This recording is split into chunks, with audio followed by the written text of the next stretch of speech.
Welcome to Spinning Back Clique, where each week at MMA Junkie we take a deep dive into the hottest topics of the week. I am your host today, Farah Hanoun, and I'm joined by resident statman Mike Bond, analyst extraordinaire Dan Tom, and Goes from MMA Junkie Radio, who's been killing it with the interviews as of late. Let's get right to it. This weekend, UFC 287, headlined by the rematch between Alex Pereira and Israel Adesanya. But one of the main kind of topics that came out of that was Israel Adesanya in a recent vlog on his YouTube channel when talking about the rematch. I quote, he said, "I like it because it puts it all on me and it's kind of poetic in a way. One life, roll the dice. This is my last shot and I'm going to give it all I've got in every sense of the word." Adesanya has lost to Pereira 3 times, twice in kickboxing, once in MMA at UFC 281. But is this Adesanya's last shot to avenge his loss to Pereira? Mike, we'll start with you. It feels like it, right? I mean, even this situation, I know it's only one MMA fight, but having like a 3-0 series lead to do a fourth fight is pretty unprecedented, even if it's across all combat sports. So obviously, Izzy got this rematch because, I mean, he deserves it, obviously. He was a long-reigning middleweight champion, was his first loss at 185 pounds.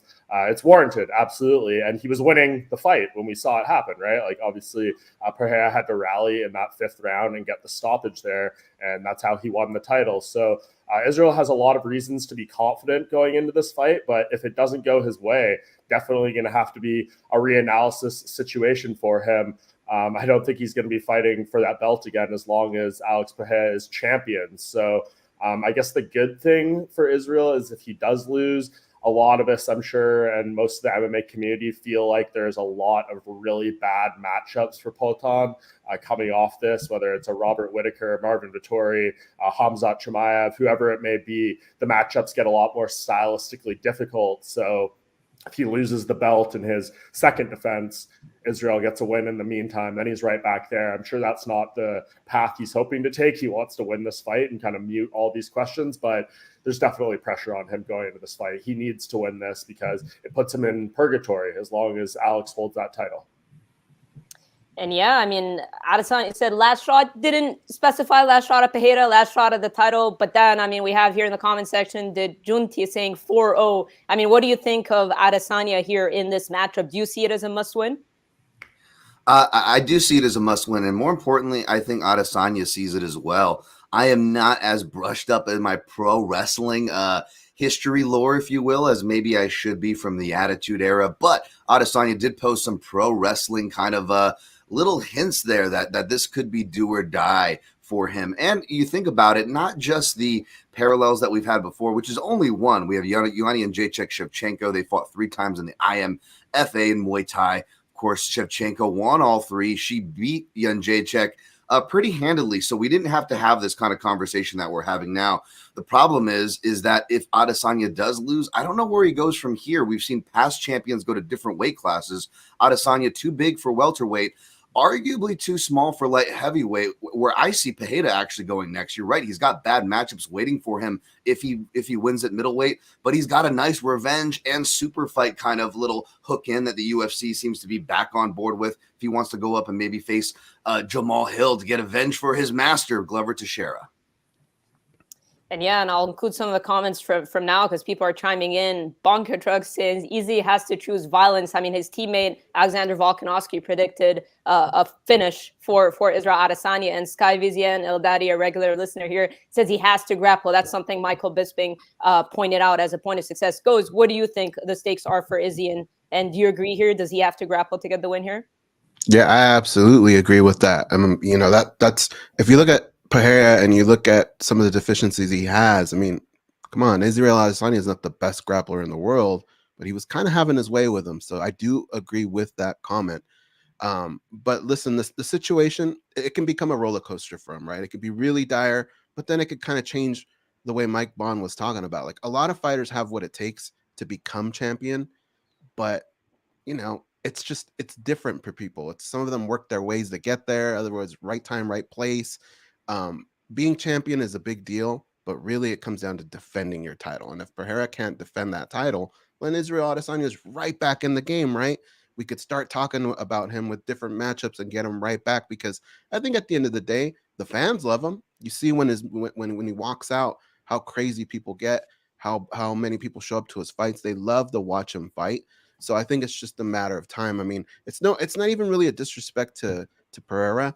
It's really all these divisions in the UFC are so stacked with talent that it's hard for champions to hold on to that title. So really, like Dan said, Israel Adesanya has to maybe find something to do in the meantime, but I don't know that that's really going to be that long for him to have to wait. So I don't think it's no man's land for Israel Adesanya, but we talk about how much the mental game is for him.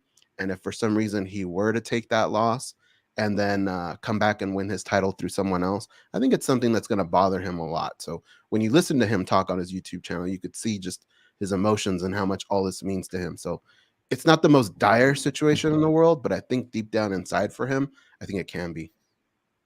And yeah, I mean, George chiming in here saying Izzy almost finished him in round one, and Izzy did hurt him in kickboxing as well.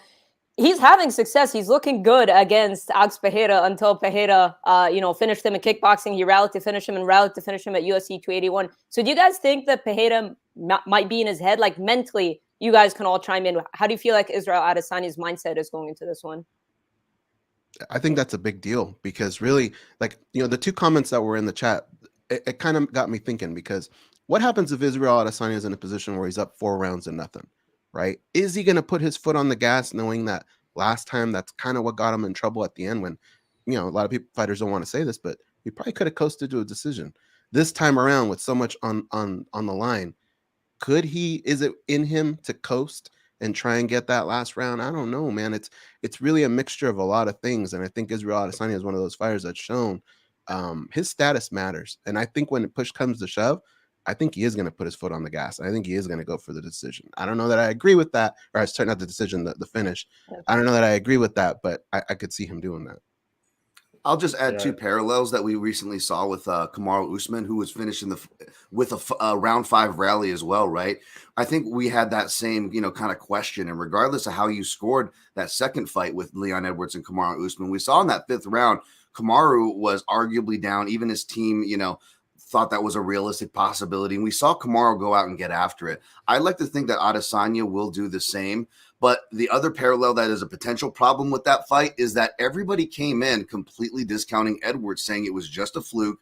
Outside of that one moment, he didn't win the fight. And I think that we forget that Pereira was winning the first round until he got caught at the very end. He won the second round despite being rocked at the very end of that round, and was hurting Adesanya, hurt him to the body, which always gets undercredited by the general populace and judges alike. He hurts Adesanya to the body and only gets taken down and loses the round on the ground when he himself fails on the takedown. Adesanya never took him down, which is a real interesting part of that grappling note. So I think Adesanya will come in mentally prepared. I just think that we all should have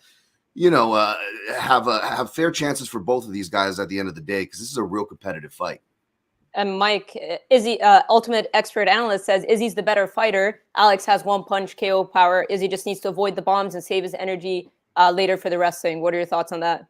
Right. That seems to be a take that we see from a few people, right? Like Izzy showed that he was maybe more skilled, more complete in that fight, but Alex showed that he has the game changer of the power, and that can be a determining factor for him at any point. So it's going to be interesting. I mean, I think they're both going to come into this very prepared, very on top of their game.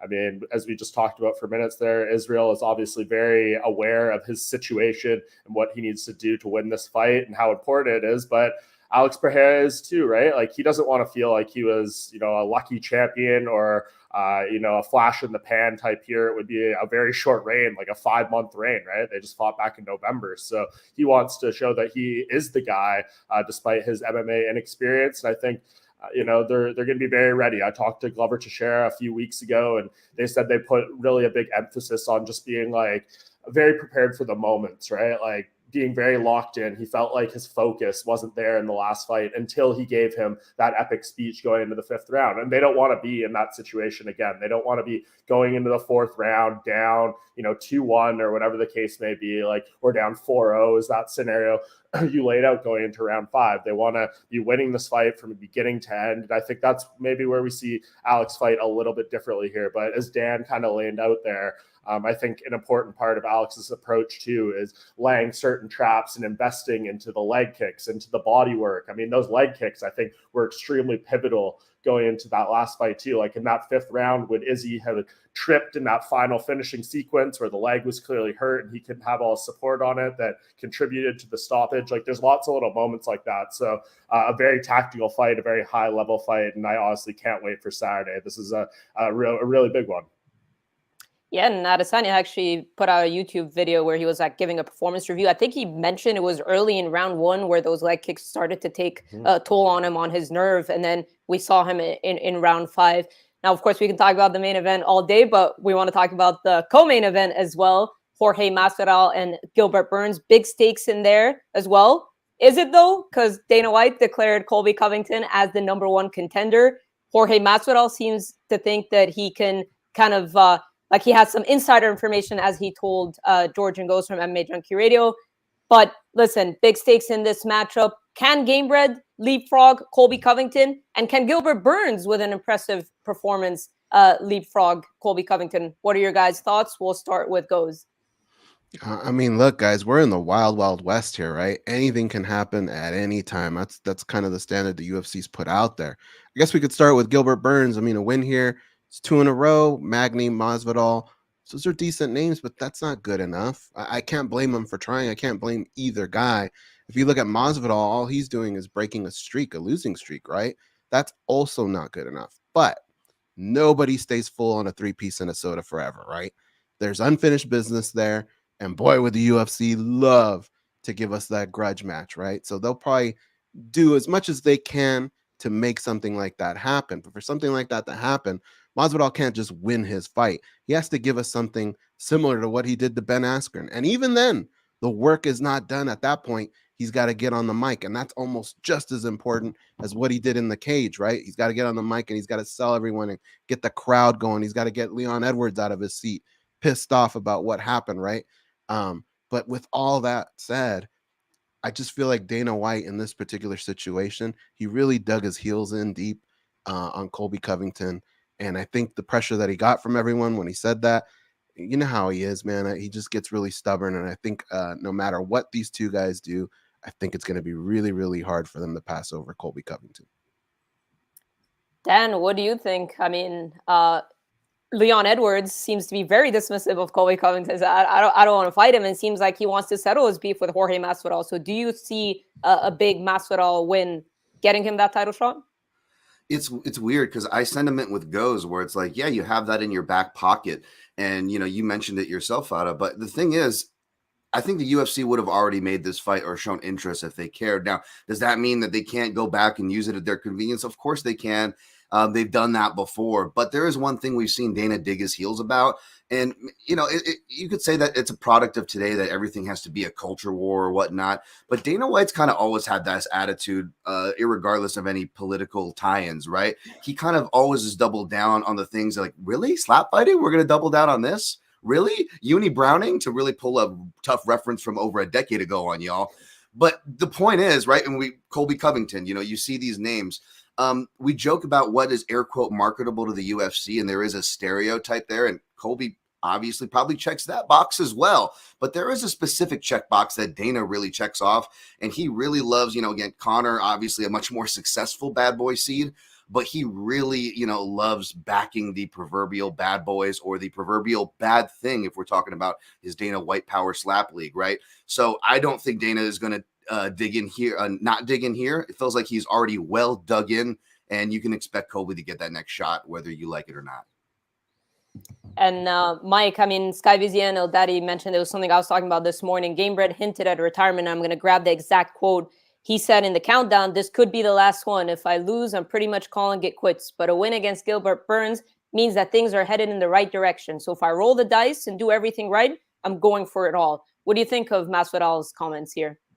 A little bit alarming, honestly, like to have him say that. I don't know how long ago, you know, this countdown footage was shot, you know, if he had a bad day in training or whatever the case may be that kind of sparked that quote, but to have him acknowledge something like that, to me, like I said, a little bit alarming, but he's also being real. I mean, you can't blame Jorge Masvidal too much. He's always been that. He's always given us, for the most part, his honest opinion, for better or worse. And he is right. I mean, in terms of title contention, like, it's completely done if this is the case. Like, even right now, the only reason we're even talking about him potentially leapfrogging Colby and all that is because he attacked Leon Edwards backstage at a UFC event. It's not because of his in-cage work. Like, there's a storyline here they can sell. We know that the UFC, likes to promote these types of things, and it's a good way to build a fight.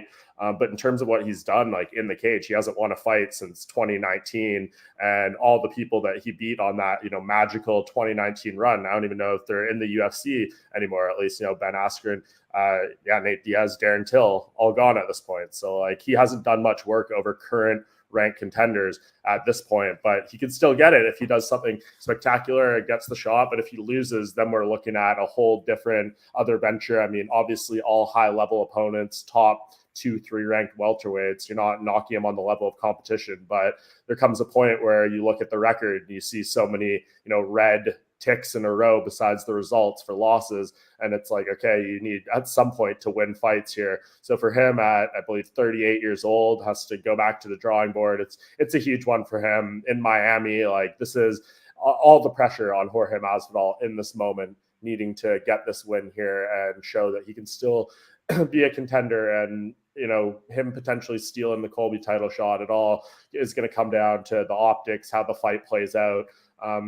Colby could get injured, Leon could get injured, things can change, so rapidly in this industry that I wouldn't say it's impossible, but certainly seems unlikely as the other guys laid out here, as far as like what Dana White and the UFC's position is towards Colby Covington at this point. So I think the door is open for Masvidal to steal it. Certainly Leon Edwards and his team are going to push for it, but he can't just go out there and win a boring decision or something. It's going to need to be more than that. And I'll add this, and we'll stick with you, Mike. I mean, Leon was kind of dismissive of Bilal Muhammad, who's someone who a lot of people think deserves a title shot, kind of dismissive of Colby Covington. So if Gilbert Burns wins here, do you guys think that Burns could get the title shot, or do you think Leon, maybe this is kind of part of the promotional thing and he will end up fighting Colby? We'll start with you, Mike. I do think Gilbert Burns has a much harder upward climb, right? Like, he's going to need to, I say Masvidal needs to do something special. He needs to do something otherworldly to steal that shot. I mean, his 2 wins, like Masvidal and Neil Magny, those are good quality wins, right? Like, that's arguably better than Colby's resume right now, even though Colby's resume includes a win over Masvidal. But it's a tricky one for Gilbert. I mean, he's obviously an exceptional fighter. He can go out there and, talk some trash and get you hyped up for a fight and stuff like that. But to jump over Colby Covington just seems very, very, very unlikely. I think it would take kind of an unforeseen circumstance, like I said, an injury, a suspension, an outside the cage issue or something that would take Colby out of the running. Then the whole landscape changes. But yeah, if it's doesn't end up being Colby and Burns wins this fight, I think, who knows what direction they go at that point. I think there could be a lot of different things. Maybe you're looking at like a Shavkat Rakhmonov, or Bilal Muhammad does get it. But I feel like Gilbert's in a bit of a tricky spot here. It's going to take something, extremely, extremely special from him. How about you, Goes? What do you think? It's going to have to be miracle after miracle, because in the fight, he's got to do something tremendous. And then on top of that, we have to hope that a lot of puzzle pieces fall apart before we even get to Gilbert Burns, right? So yeah, a lot would have to happen for him to get that shot. So Dan, is it safe to say maybe muddy waters at 170? Like, is there no clear-cut number 1 contender in your eyes? Yeah, it's hard to say. I'm a big Bilal Muhammad fan. I'm a big fan of meritocracy, people, doing the work to get it. But the unfortunate part is we saw Bilal versus Shavkat. I think that no matter what Gilbert Burns does, even if he does blow him out of the water, I think we get that reverse narrative where we go, well, now all of a sudden they start highlighting those Masvidal points that we brought up as far as his winning streaks and potential relevancy, right?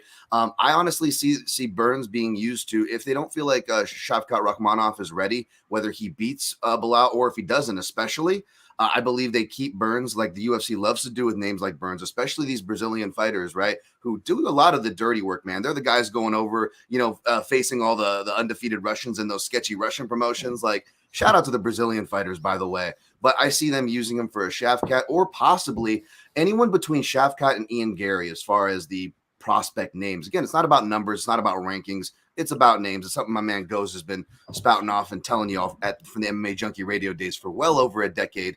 And I think that Ian Gary is a name that's further down the line, but don't even be surprised to see him when it's time for him to really get tested. I know they're giving him a nice step up in his next matchup, but beyond that, I wouldn't be surprised to see Ian Gary versus Gilbert Burns before we see Gilbert Burns get another shot at that title. And that's unfortunate. Well, they're teammates, so I don't know if they'll do that. Oh, but, maybe that, maybe not that. But I see where you're going.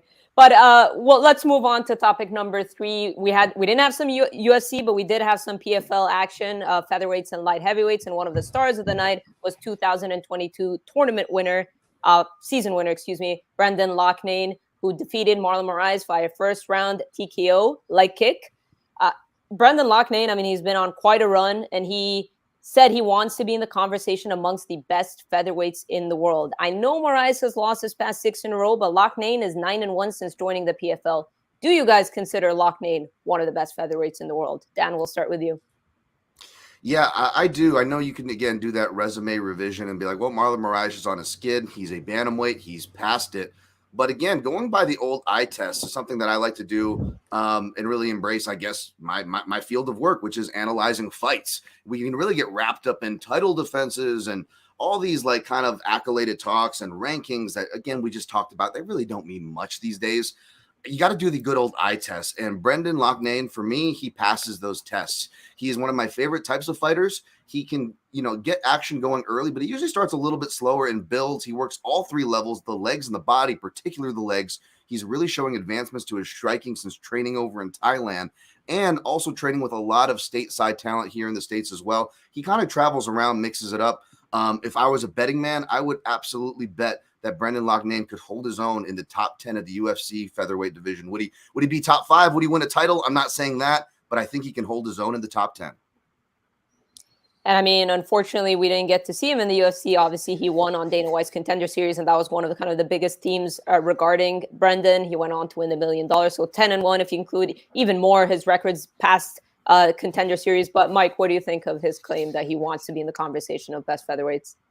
I mean, sure, it's the right thing for him to say. He's obviously been on a great run, be putting on great performances for what they are and everything, but man, like it's to even match them up. Like here, I'll read you guys the top 10 in the UFC featherweight division right now. Number 10, Movsar Evloev. 9, Ilya Topuria. 8, Giga Chikadze. 7, Calvin Kattar. 6, Korean Zombie. 5, Josh Emmett. 4, Arnold Allen. 3, Brian Ortega. 2, Max Holloway. 1, Yair Rodriguez. Champion Alexander Volkanovski. I don't know if I'm favoring him in any of those fights. Those are all really, really tough matchups. I mean, can he put on a performance and beat some of those guys? Maybe, but like, yeah, I think it's a tough sell for me to pick him over any of those guys right now. So if you like go outside of that, you look at like a Dan Ige or a Alex Caceres or something, like, sure, I think he'd have a more competitive fight against those guys, but I still haven't seen enough against like super elite competition. I think some of these other guys maybe in the division will give us a little better idea if he's able to go through the season and have the same type of run. Maybe that'll change perspective a little bit. But yeah, hard fights out there for Brendan Loughnane. But I love his confidence. I'll say that much. I mean, you watch his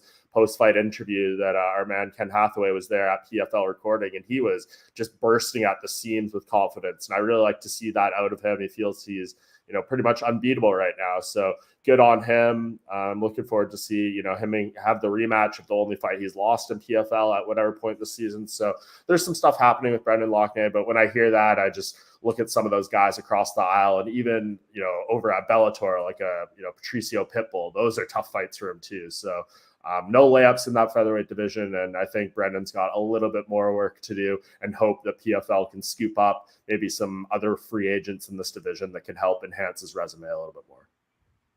Goes, what do you think? Mike's making some interesting points. What do you think of Mike's points, how he stacks up against Bellator, against the UFC's featherweight best? Well, one thing that he said that really stuck out with me, I was with him for about an hour last week, and he's absolutely right. Mentally, he's ready to go. He's got a good mindset. But here's the thing, guys and gals. 145 across the board, not just the UFC, across the board is very, very stacked with talent, right? Look at somebody like an Alexander Volkanovski, a Patricio Pitbull, Max Holloway. Look at what they went through to get to the spots that they're in, and the amount of time it took for them to get there. Brendan doesn't have that resume just yet, but he's not that far out. I'd say maybe a rematch with Movlid. That would probably help out his case, right? Getting a victory there, I think would be really, really important for what it is he's trying to accomplish. It's an undefeated fighter. It's a guy that a lot of people feel would do pretty well in the UFC. A lot of respect for that guy. So I think if Brendan can win the season again, go through Movlid along the way, I think that's going to help his case. I think right now he's probably in that top 10 region, but I think if he can put all that together, I think now we're talking maybe top 5 region. He can give anyone hell right now, but I really think it just comes down to the mentalities there. Physically, he does everything he needs to do to be prepared. You can't win a PFL season if you don't do that. It just comes down to those matchups, those certain types of fighters, seeing them, getting them on your resume. I think it's just a matter of time because, like Dan said, this is a pretty special kid. He just doesn't have the people to fight, and a lot of this is going to come down to rematches and stuff like that. So some fresh bodies, and I think we can talk about Brendan Loughnane there up in that top 5 region. And I do goes, want to add something though. Oh, go ahead, Sorry. Dan. Yep. I just want to say that Brendan Loughnane in that fight against Movlid Kavulaev, not enough people are talking about him, and we see how almost like infatuated people get with these Dagestani or undefeated talents. And I'm not saying Kavulaev, I'm not know where his origins from, but I'm just saying anything with the V at the end, the Americans go crazy over here, right? Loughnane arguably could have won that fight according to the criteria and was on trend to win that fight if it was a 5-round fight where Loughnane really specializes as a 5-round fighter. So he gets that, to Goz's point, he gets that victory on his list. It changes. And just to combat what Mike said, it's an impressive top 10. I didn't say it was not. I did not say that he's going to, hold top 5, much less. But you got names in there like Giga Chikadze, who he would be favored against. If not, he should be favored against. And there's a lot of names in all the rankings, even in his stacked divisions of featherweights. Of people, are they really there? Should they be there? You guys mentioned Patricio Pitbull. He's going down to 135. I would like Loughnane's chances there. So I'm going to remember this and do a victory lap if Loughnane finally gets those opportunities. And I'm going to dance on you guys if he proves me right. But no. Well, no, go I ahead. was going to say, like, if you take that top 10, right, and you match a lot of those names up, you're not going to get the minus 500s, the minus 300s. Like, it's going to be really close because those guys are very, very close. And I do feel like if Brendan fights those guys, if he is the underdog, it's not by much. Like, he's there. He just needs a little bit of time. That's all. Keyword, hold his own. Hold his own.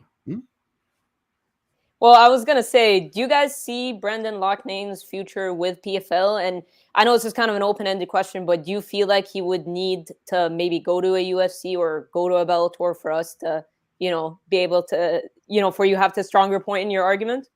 We'll start with you, Dan. Yeah. No, go ahead, Dan. Oh, I was just going to say, I would probably say Bellator more than likely. The fact that UFC passed on him and the fact that it was made such a big deal, both on the Brendan side and on the UFC side. Again, back to the culture war point. I could see Dana and the UFC brass kind of making this one of their culture war things where they're just going to not give ground on. And Bellator, to their credit, and other promotions, the door is open as far as cultivating talent and competing with the UFC. Can you be number one? Is it easy? Absolutely not. Probably won't be. But can you compete? Oh, you can absolutely compete. I could see Loughnane going to Bellator before UFC. Yeah, Mike, go ahead. Yeah, no, I guess we'll see what happens. Those PFL contracts, especially if you're a champion, they're going to try to retain you as long as possible. So I don't see it happening anytime in the near future. I suspect that he, at minimum, will probably get to the finals this year, especially considering he was the only one in that featherweight division to get a finish. So he's up on the standings already. So it seems like his path to the playoffs and all that are going to be a little bit better. But yeah, maybe one day. I just don't see it happening anytime in the near future. And again, if you're in a situation like Brendan Loughnane, would you give up the chance to potentially make $1 million to go to the UFC for, like, at best maybe 30 and 30 if you can get better than the entry level contract or something like that? I mean, imagine the deal he would be on right now if he did get offered a contract through Contender Series. So, like, in his situation, he's I think is as good as it could be for what he is, both financially in terms of exposure and stuff. If he was in the UFC, he would just be another guy until he put together some extremely impressive winning streak. So I think all in all, Brendan Loughnane should be pretty happy with where he's at. And I think in this modern era where we are with mixed martial arts, I don't think he should really care whether people like us sitting on the show consider him the best featherweight in the world or not, because his bank account should be where it's at. So good for him. And yeah, Goes, you want to chime in? You've interviewed him quite a bit. So do you think his future is with PFL? Well, it's a tricky situation because, he was even saying he kind of didn't want to do this season. That it was something that he kind of had to be talked into at the last second. So I don't know that he wants to go through that. The UFC and Bellator can come to him. They can come to the PFL, right? If they keep landing some of these fighters. But how long can you do that? And we don't really know what that model is going to be like for fighters that aren't in the season. So it can be kind of tricky. And don't forget, like, as much as Brendan probably has a chip on his shoulder for the UFC passing on him, I think the UFC probably has a little bit of a chip on their shoulder for the success that he's had. So if he goes over there, they're not giving him any easy situations, any nice matchups. I think they're going to take it to him. So I actually think if he goes anywhere, it would probably be Bellator. All right. Well, let's move on to topic number 4. As well as the PFL, we had some more action with Gamebred Boxing 4, which featured some of the most notable names in MMA, as well as a boxing legend. Anthony Pettis defeated Roy Jones Jr. by majority decision. Jose Aldo and Jeremy Stevens was ruled a majority draw. And Vitor Belfort defeated Jacare Souza via unanimous decision, as well as plenty of other matchups. 2-part question here. Do you guys agree with the outcome of Pettis and Jones, as well as Aldo Stevens? And would you like to see more of the MMA versus MMA boxing match? Vitor did say in his post-fight presser that he was the one supposed to box Roy Jones Jr., so he'd be interested in fighting Anthony Pettis. We'll start with you, Mike.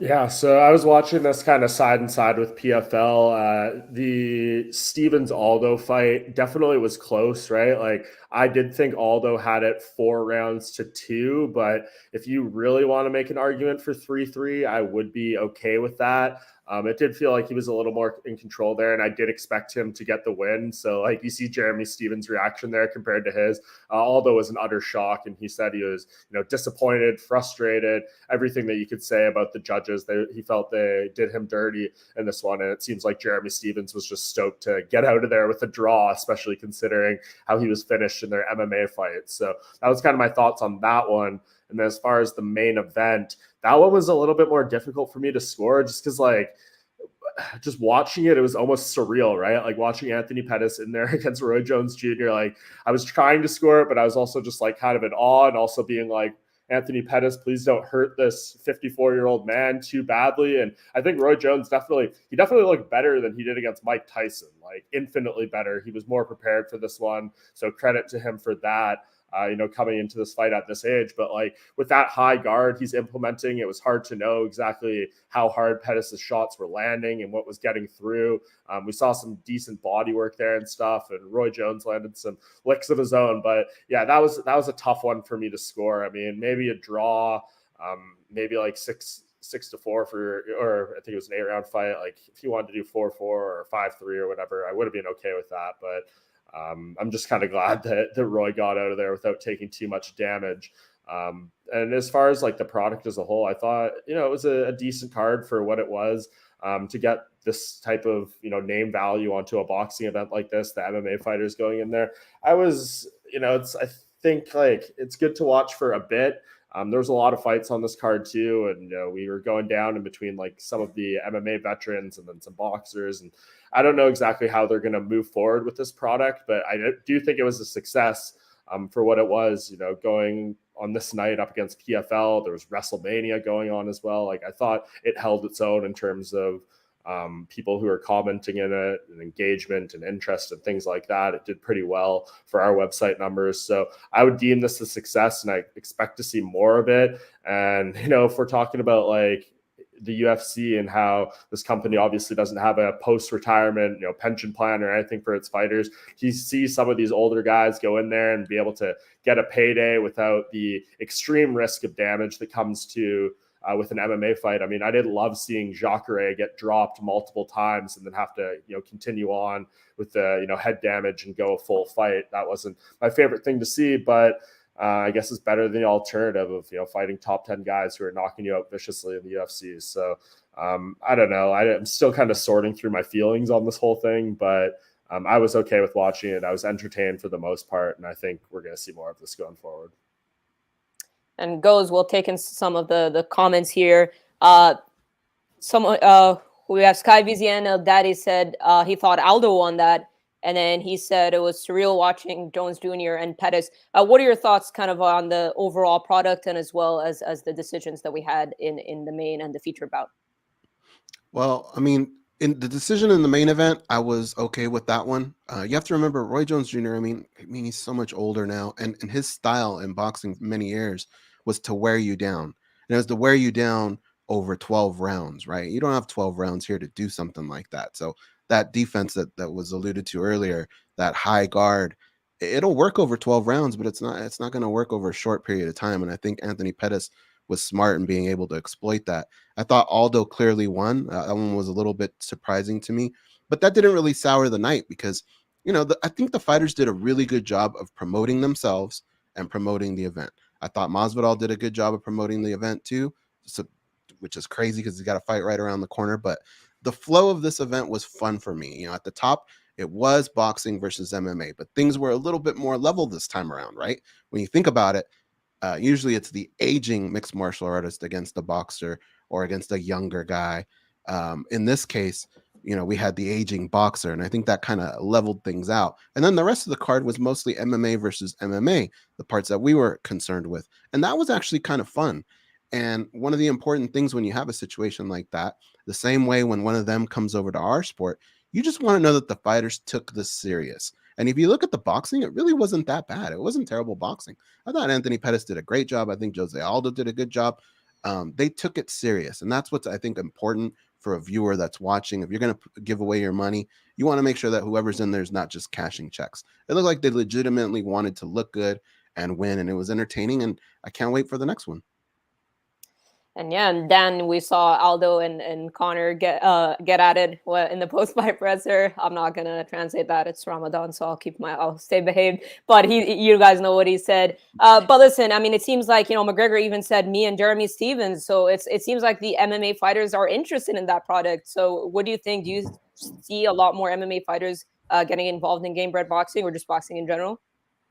I could, yeah. I mean, I won't say too much on the scoring. That's not really my specialty. I haven't done the work like I've done, obviously, with the sport we cover with MMA.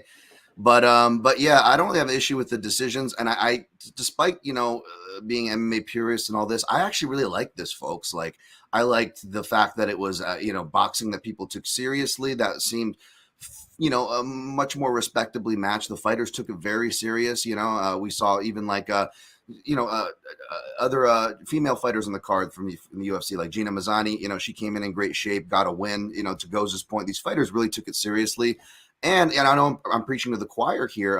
My man Mike Bond up there, who's done some fantastic interviews down in Florida. So I know you guys know this, but Florida is such a hotbed. It kind of makes sense for yet another promotion to get put together down there. And the fact that it's put together by a fighter, obviously people I'm sure are helping Gamebred Jorge Masvidal with this thing, but you'd like to think at least, right, that if a fighter sits atop of an organization, you got better chance, you got better care, whether it's for the money or like we commented on as far as better matchmaking goes. So honestly, I really like this. I would like to see it as an option. I think it's a viable option for fighters. Again, you mentioned the UFC is not setting up a pension fund. They're not exactly even promoting fighters to the same level to set them up for that post-fight success. So if the fighters can have another kind of combat sport that's legitimate, sanctioned, it's nothing too crazy like, the Dana White Power Slap League where no one's allowed to defend, bare knuckle, which can be a little brutal for a lot of people's taste. I understand visually, right? I think this is a great medium. So I'm actually happy with this.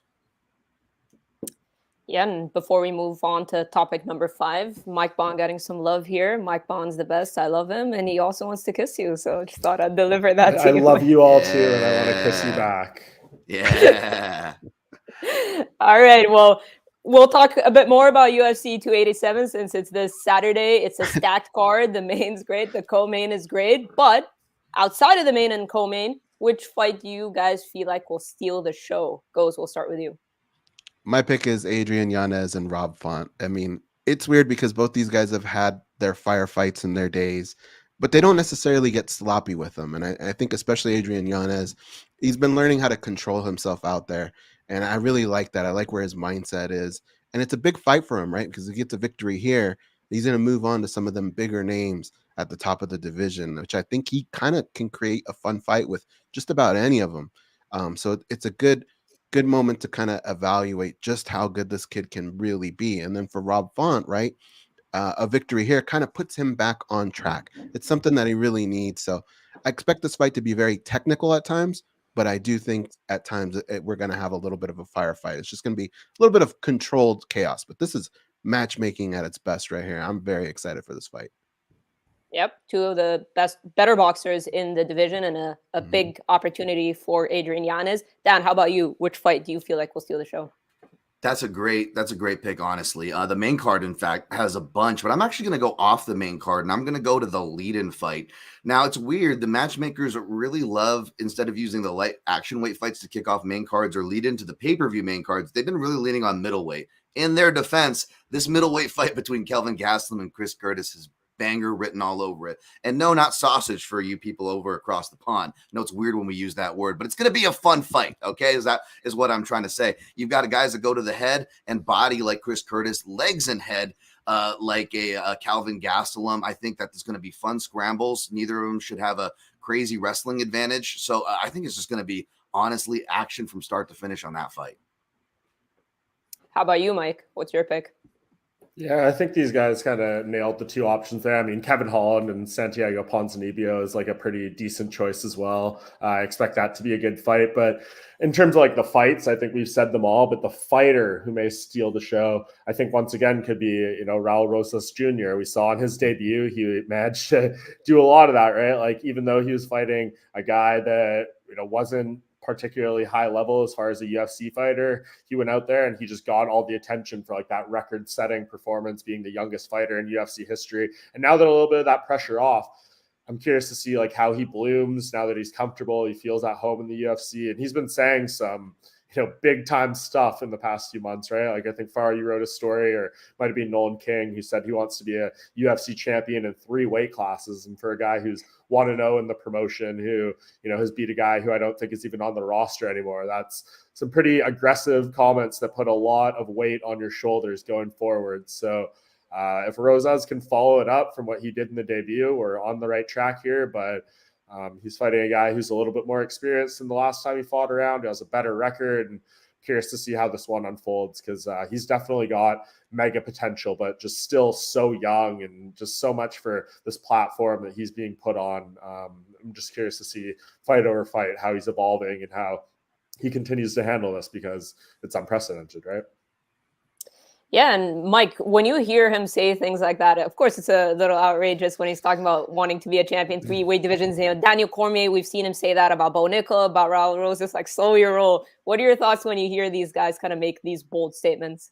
Yeah, I mean, I don't know. Like at some point you're like, hey man, get on you. It's just, you're only doing more to yourself, right? Because like to say something like that, we don't know, right? Like how many fights is this guy gonna have to win to get a title shot in one division, and then to how many times does he have to defend that belt and then defend that belt? Like it's crazy to even like fathom. And it's just, I mean, like you say, right? Like even if he's putting a 3 division proclamation on his name for the future, that's like shooting for the stars. If him landing on the moon is 1 belt, hey, like that's a pretty damn successful UFC career for him, right? So it's just an interesting thing. I mean, these guys in this current landscape of MMA, you got to say some very bold stuff to get the Instagram graphics and the Twitter promos and like all these things, right? It's just kind of the world we live in now. And that's the world at 18 years old, Raul Rosas Jr. has grown up in, and that's kind of all he knows at this point. So I guess good for him for, grabbing the bull by the horns, but like, he's going to go out there and he's going to be so criticized for every single performance. Like if he goes out there and wins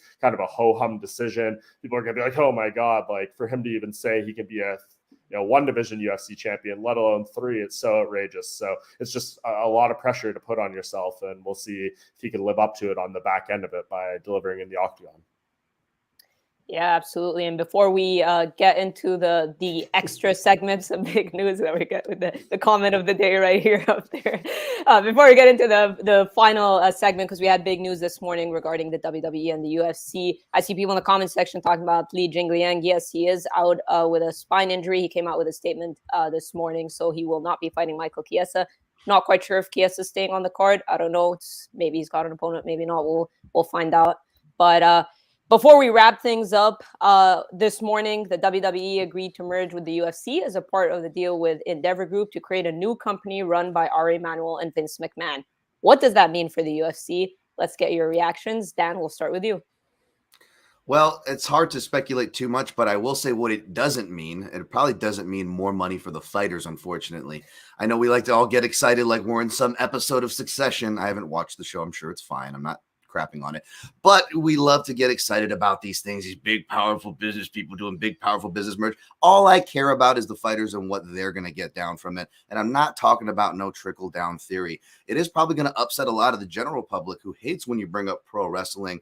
I will say, even though I don't follow pro wrestling, I absolutely respect it and its history that we share with MMA. I know that just upset so many people, probably in the chat and whoever heard this, but yes, we do have a shared history. I'm fine with that. So I'm not worried about any crossover that ways. I'm more worried about two things: the fighter pay and how this is going to affect betting. There were talks about trying to put lines on scripted, pro wrestling stuff, which is kind of insane considering the betting scandals that we alone in the MMA space have recently been made aware of, though many of us could see this coming if we're being real here. The fact is that's a really big, quiet topic, is how it's going to affect betting in gaming on both sides. Again, mess with, take strays, call Dana White names, do whatever you want, but do not mess with their money. That's where these businesses get a little crazy. That's what I'm curious. Fighter pay and betting. And Mike, I mean, we've seen obviously a lot of MMA fighters have a lot of love. Daniel Cormier is out there doing interviews. We've seen Masvidal crossover to pro wrestling. Do you think this is what this means, that we're going to see a lot of crossovers, or what do you think this deal means? It's still so fresh. It's hard to know exactly where this is going to go. I mean, right now it seems like a lot of the stuff is more like behind the scenes business things, how they could leverage each other's name value and crossover audience, and having symmetry with events. Like, who knows if we're going to get maybe like a Friday night SmackDown in the same city as there's a UFC fight card on the Saturday. We saw obviously WrestleMania happen this past weekend. No UFC event. I assume that this has been something that's been in the works for a while. I don't know how far in advance that was planned, but I think it's more things like that. I mean, the stuff that Tom just hit on is obviously extremely critical. I mean, the betting stuff is particularly interesting. I'm not a huge pro wrestling guy, but I did watch, the second night of WrestleMania last night, and I saw that Roman Reigns was like a plus 450 underdog to win the main event against minus 800, and he ended up winning. So that's going to be really interesting to see how the betting stuff goes, especially in an industry where, like, as we know, it's scripted and it's hard to protect those secrets of who's going to win this big match or that big match. So that's kind of like a foundational importance here too. But yeah, I think there'll be a crossover for sure. I mean, you saw like Conor McGregor and Paul Heyman kind of going back and forth on Twitter last night. I think there'll be more things like that. Maybe a guy has a big fight and they have him on a WWE programming to do an interview, and vice versa, maybe involved in like a little angle. But I don't know if we're going to see like UFC fighters flocking over to WWE to participate in matches in mass, and vice versa with pro wrestlers coming over to do MMA and compete in UFC fights. That might happen, once in a blue moon, infrequently. Someone who's the right fit for it. But I think more so it's kind of going to be like behind the scenes brand cohesion, using the Endeavor name and the profile to get sponsorships and use similar crossover in that regard. So I think that's where the biggest impact is. If you're a hardcore UFC fan, I don't think you're dramatically or even minorly going to see the product change on either front here. I think you're still going to get your individual things, but there might just be like different planning in terms of event scheduling and all that type of stuff. How about you, Goes? What do you think this deal means? Yeah, I mean, there's been a long history of crossover, right? Like, and crossover with success, right? Brock Lesnar's come over here; he's won a title. Ronda Rousey went back that way; she won a title over there. I think she even main evented a WrestleMania. So big things have happened. I think the bigger crossover might be the fans, though, like Mike said and Dan said. I think there'll be a lot of crossover there and promoting each other and maybe winning over some fans, going both ways. It's essentially the same demographic, right, when you think about it. But Jake Paul, that's probably going to hurt him, right? I mean, I think this kind of gives a little bit of a opening for fighters to do something else other than go get beat up by Jake Paul or go do boxing. Think about a guy like a Colby Covington or even a Conor McGregor who was kind of putting his name in the hat. Like, I think some of these people would thrive in pro wrestling. I think that would be really, really interesting. We just got to hope Dana White doesn't cross over, right? Otherwise, it's Roman Reigns and Colby tonight on Raw or SmackDown or whatever the hell's going on. Another thing you want to look at is things like the slap fight, right? That might get some crossover. Who knows? Maybe we'll see Bob Holly slapping people. You might have some of those people coming over doing things like that. So we don't know, man. It's kind of too early, but I think business-wise, it's a good move. We saw just one more thing, if I can chime in. I mean, I think to circle back to what Dan said off the bat about fighter pay and things like that. I mean, looking at the numbers here, the UFC within this deal now valued at over $13 billion when it sold at just over $4 billion in 2016. So almost triple the value in those few years. And has the entry level UFC fighter contract tripled over that amount of time? No, it hasn't. So this is just another example as we'll sit here, how many times a year on these Mondays talking about this, for the fighters to wake up and figure out how to get your piece of the puzzle. Because no matter how many of these multi-billion or multi-million dollar deals get struck, nothing more is going to come your way unless you fight for it, unless you collectively organize to get it for yourself, because there's no handouts here. It is now a publicly traded company. They have a duty to their stockholders, to all that stuff, to make their money back, to keep the value high. And they're going to be able to manage that by keeping their financial outputs low. And that means, fighter pay, things like that. So all the fighters out there watching this, et cetera, wake up. I don't know how many times we can say it. Good points. And one final topic, since we have time before we wrap up. Darren Till recently did an interview where he spoke about kind of teasing a big announcement. He alluded to it being boxing. Now, we have no idea which organization, who he's going to fight. But if I could ask you guys, who would you like to see Darren Till box, if you have any ideas? Goes, we'll start with you. Man, if I had to pick someone, Darren Till, maybe somebody like a Vitor Belfort.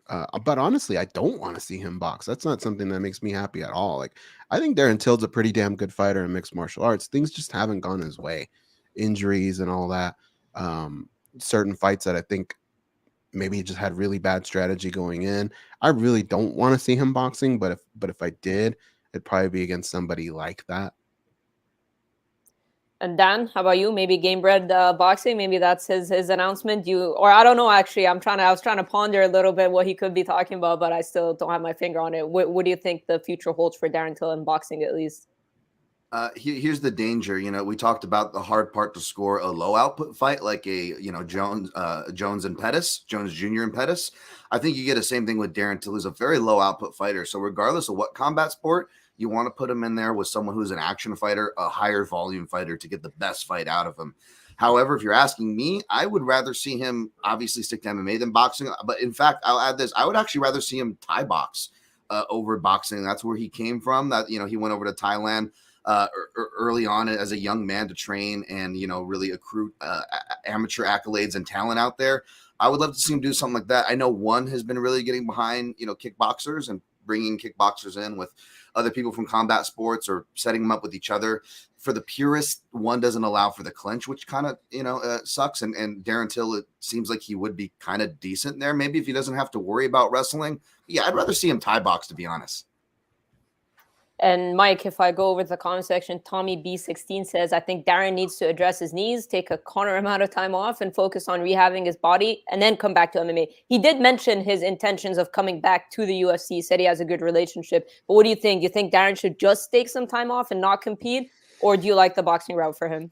So we did that interview right after the news of his UFC release came out, and he basically said, his knees are beyond jacked up, and I don't know, what he's planning on doing in the meantime, if he's, planning on taking advantage of being outside of USADA, or if he's going to get, surgery that might be overdue at this point. But it seems like right now he is intent on taking a fight of some kind. And I think for the sake of his, physical stature and the fact that his knees are a train wreck, that competing in boxing is probably the best hope. And if we're talking about who he's going to fight, there's only one option, you guys. It's got to be Mike Perry. That is the fight. We've wanted to see it forever. We still have that visual of them screaming at each other through the cage at the UFC event. We never got that fight in the UFC. It just makes too much sense. I know Mike Perry's with BKFC. I don't know if he has the ability to get out of there and do like a fight elsewhere against Till, or if they want to bring Till in to BKFC and do it there. But like, that's the one that makes all the sense in the world to me. Like, sure, if you want to try to get like a Jake Paul or a Tommy Fury or something like that, I guess you could. But to me, like, that is the layup option sitting there right in front of you. People will want to be seeing it. There's a storyline there, has the interest, and I think the winner of it does wonders for them regardless. So that for me has to be the one. Will it be the one? I don't know, but if I had my pick, I'd hope for it. Great and call. Mike, would you? Yeah, that's a great call. And would you guys? This is for all of you. Would you guys prefer to see it in bare knuckle or just kind of boxing? Bare knuckle. Let's go. Let's make it violent. Bare knuckle, huh? Yeah. I don't think it'd be too entertaining as a boxer. I'll go purist. I'll say boxing, but yeah, I mean, I think probably more likely in bare knuckle with the contract, huh? Yes, and I know go ahead. I was just gonna say, I see people in the chat saying that Perry is fighting Luke Rockhold. Yes, we know this, but yeah, that's a month away. So maybe if Till's announcing something sooner, that is not the fight. It sounds like actually maybe an announcement is going to come this week or early next week. So maybe it's not, but it's not like we haven't seen people booked in multiple fights at one time. So maybe they could do that in the summer. Perry fights Rockhold at the end of this month. It's all in the world of possibility. Yeah, could be just announcing his future home, maybe not a specific matchup. But Darren did also talk about coming back to UFC and his aspirations of becoming a UFC middleweight champion. Mike, we'll start with you. Do you see a UFC title in Darren Till's future? Like, I don't want to be too harsh on the guy, but right now, no. I mean, he's not even in the UFC, and he's on like a 3-fight losing skid in the UFC. So if this master plan that he has for the next like 2 years works out, he's able to do like some striking only fights, gets his health where it needs to be, gets his confidence back in place, continues to evolve. I think Darren Till at his best is very talented. But the fighters in the UFC are going to keep getting better, and it's going to be a tough thing to come back to. He's going to have to do some work and stuff. So I mean, right now that seems like a long shot at best, but because I like Darren Till and he's being nothing but nice to me, let's say, because we are rooting for him. And Darren said himself, he still has a lot of confidence. He's done well against Robert Whittaker. We saw him do well against Derek Brunson before he didn't. And then we saw him do very weird fights with Dricus du Plessis. That was kind of one of the wildest fights I've seen. But what do you see in terms of Darren's future in terms of MMA or the UFC at least? You just got to lean on experience and what we've seen in the past. And when fighters go down this route, it's difficult for a healthy fighter to get to a title shot, win it, and become champion, let alone somebody in his position, right? Not in the organization and still kind of nursing some injuries and the ego too, nursing the ego a little bit, right? Like there's been some situations where they put him probably at his lowest, and we're just asking a lot. So I'm probably gonna have to say no. And how about you, Dan? I mean, do you think it has to be the UFC? I mean, he said, I'm on good terms with the UFC. I wouldn't want to do that to them by going. He said the PFL did actually give him an offer. So do you see Darren Till back in the UFC, or would you rather see him somewhere else in general when it comes to MMA? Might sound crazy, but I think it'd be better for his career if he went to the PFL or somewhere else. I'm not going to rain on his parade or any other fighter's parade. I don't want to. It's not my intention. Kind of like Mike said, right? But at the same time, it's weird because middleweight is a division where you can be good at only one thing and still win. You could call it the specialty division, right? You could just be a striker and win the title, your 6th or 7th MMA fight. We saw Alex Pereira. But the thing is, Till, we haven't seen that knockout power, not even at 170. And because the UFC promotional machine decided to get behind him, it did him a disservice. And that's the thing, you guys kind of mentioned with the Raul Rosas Juniors of the world. Just because you're young and the UFC gets behind you doesn't necessarily mean that all the possibilities are open. They are, obviously, but that doesn't mean they are at the same time, because an early start can sometimes mean an early finish, right? So you got to be careful how you kind of delineate that. And when you look at Darren Till's skill set, he really only throws the left hand with the occasional left kick. He's talking about injuries now, but he's talked about injuries before. And you got to wonder, has he ever been healthy? Is that the reason why he only literally throws one hand, maybe the occasional kick off the same side, almost completely ignoring his right side? I mean, and that's just within the striking realm, not even talking about cardio, wrestling, or jujitsu, right? So do I see him as a champion? I wouldn't put my money on it, but I feel like he could have much more success if he pursued those goals in another organization.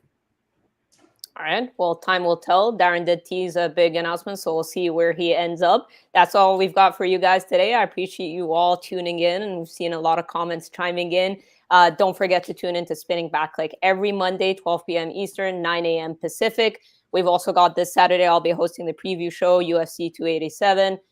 Georgian Goes, we'll do the watch along. We got plenty of facts from Mike Bond. Facts and stats, and then we've got the breakdowns from Dan Tom, so be sure to check out all this stuff. Appreciate you guys joining in, and see you next week.